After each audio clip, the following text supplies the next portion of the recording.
Picture this, you've been teaching for a few weeks and your schedule, it turns out, is a mess. Maybe you have so much extra stuff in your room that it feels like it's half storage closet, half music room. Or maybe this week you have had to teach in an alternate location like the cafeteria or the after school room because there's scheduling conflicts and we just need your room. You feel like you've got to talk to somebody about this. You really want to go talk to your admin, but you just keep putting it off.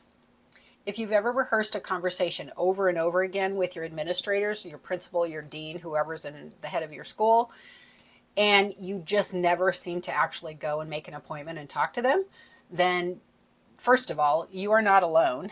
And second of all, this video is for you.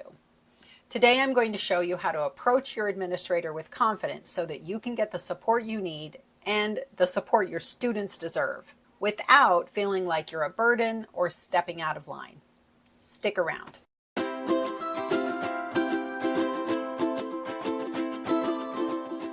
Hello, friend Pam Wilson from Harmony Classroom Music in the Center here. I've done lots and lots of trainings on conflict resolution and working through issues with teachers. I've done lots of coaching with new teachers and helped them to figure out how to bring issues to their principal, to their administrators when they have them come up. So take a deep breath, get out a notebook. I'm going to help you to figure out how to solve those problems. And most of all, just to start a conversation with your administrators. All right, here we go.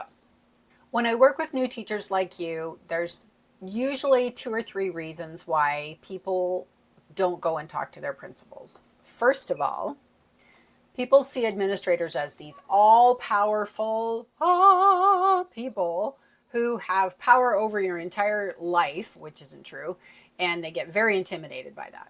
Second of all, you're brand new. A lot of you are right out of college and this is your first professional job and you want to look competent. You want to look like you actually have a clue and know what you're doing. So going and taking these issues to the principal and not being able to solve them yourself can make you feel like you are somehow less than. This is also not true. And third of all, some people are very hesitant to look like needy, to look like you can't handle things and that you're just a problem child. You don't want to be that problem child. You don't want to be a burden. You don't want to cause worry. You don't want to cause anxiety. You know these people are very busy, blah, blah, blah, blah. But listen, this is part of the administrator's job, is to solve these problems. So none of these fears are actually true, and yet we hold them. So I'm going to help you get through this. There's an old saying, pay now or pay later with interest. And this is what it looks like when you don't bring a problem to your principals in a timely manner. Small problems that were small at some point because you've just sort of had to work around it become bigger and bigger. And one of the biggest things that happen is it can create resentment in you and the belief that nobody cares about you. That is probably not true. You are actually not bothering your principal by bringing up these issues. This is part of your administrator or your dean's job. Their job is to oversee the entire school and make sure things are working the way that they need to work.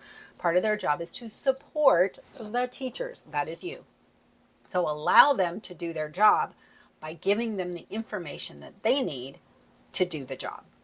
So what do administrators really want? Administrators who are worth their salt really want you to be happy in your job. They want you to be inspired. They want your students to get everything that they need to get out of your classes, and they want you to be happy.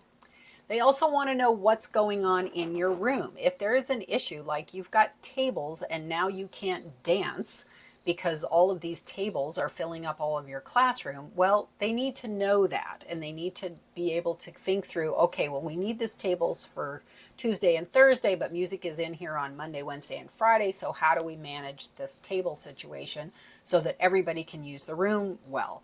This is why they got the degree that they got and the training that they got, so that they can work through those kinds of situations.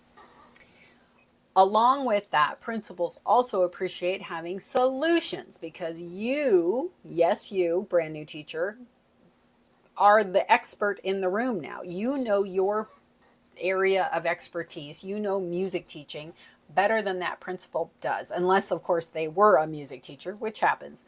But you are the expert in the room, and they don't understand how, well, what's the problem with tables? I don't understand, why is this problem? Well, why can't you just move your class down to the cafeteria for one period out of the day? They don't know what you do. And if we are not in there helping them to understand what our job is and how this particular situation affects us and affects the learning for the students, then they can't make a good decision. And they want to make a good decision, usually. Part of your role as a professional is to help your administrators see what it is you do and what it is that you need without getting all emotional and without getting confrontational.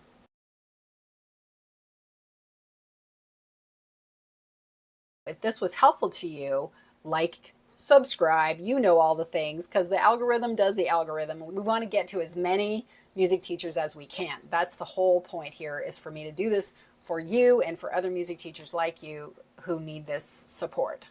And finally, if you have a friend who could really use this, please share it with them, because they might really appreciate this confidence boost. You've got this, my friend.